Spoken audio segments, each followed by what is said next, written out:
happy upon the earth. Then I don't want you for a godfather. You deceive and deceive mankind. And along came Spindle-legged Death. Spindle-legged Death. Spindle-legged Death. Spindle-legged Death. Nice. Shining toward him and said, Take me as godfather. Who are you? I am Death, who makes all men equal. Then you're the one for me. You take rich and poor without distinction. You shall be a godfather. I will make your child rich and famous. Because the one who asked me for a friend shall want for nothing. Who are you? I am God. Give to the rich and let the poor go hungry. that was how the man talked, because he did not understand how wisely God shares wealth and poverty, and thus he left the Lord and walked on. Next came the devil, who said, What is it you want? If you let me be godfather to your child, I will give him gold as much as he can use, and all the pleasures of this world besides. Who are you? I am the devil. Next Sunday is the baptism. Be there in good time. Death appeared, as he had promised, and made a perfectly good godfather. When the boy was of age, the godfather walked in one day, told him to come along, and led him out into the woods. He showed him an herb which grew there, and he said, This is your christening gift. I shall make you a famous doctor. Ay, naku, loba. When you are called to a patient's beside, I will appear. If I stand at the sick man's head, you can boldly say that you can cure him. And if you give him some of this herb, you can cure him.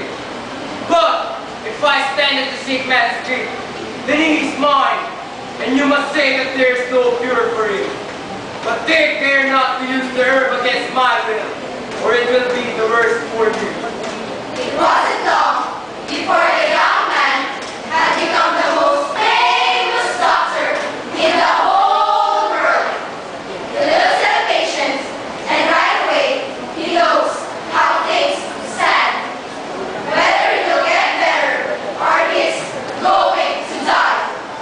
That is what they said about him.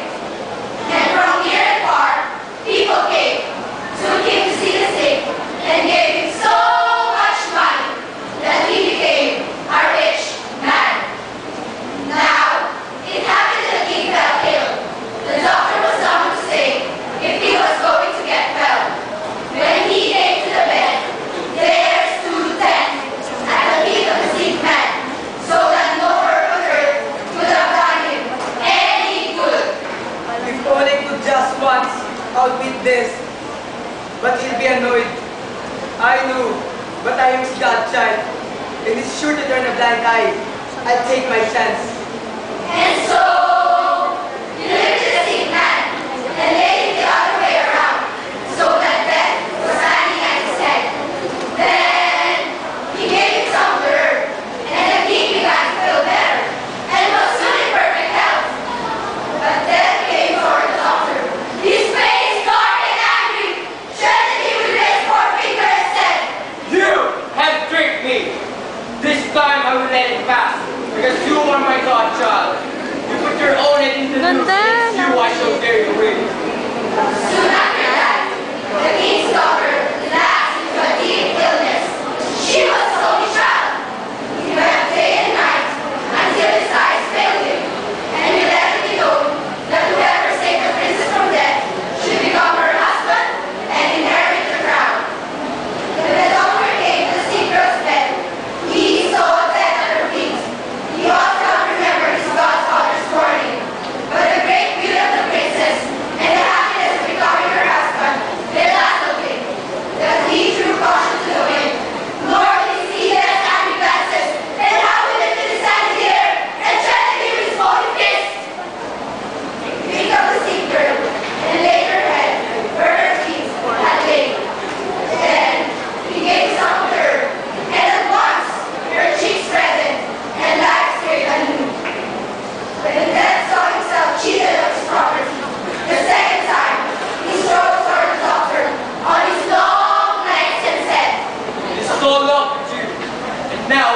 turn. Then grabs the doctor harshly with his ice cold hand, so the doctor could not resist and led him to an underground cave. Look! These are lifelines of mankind. The big ones belong to children. The middle-sized ones to married couples. The little ones belong to very old people. The children and the young often have only little lights. Show me my lifelines. Then pointed to a little star, threatening to go out his head. Here it is. Dear Godfather, let me in one. Do it for my sake, so that I may enjoy my life and marry the beautiful princess. I cannot. A new light must go on before a new one lights up.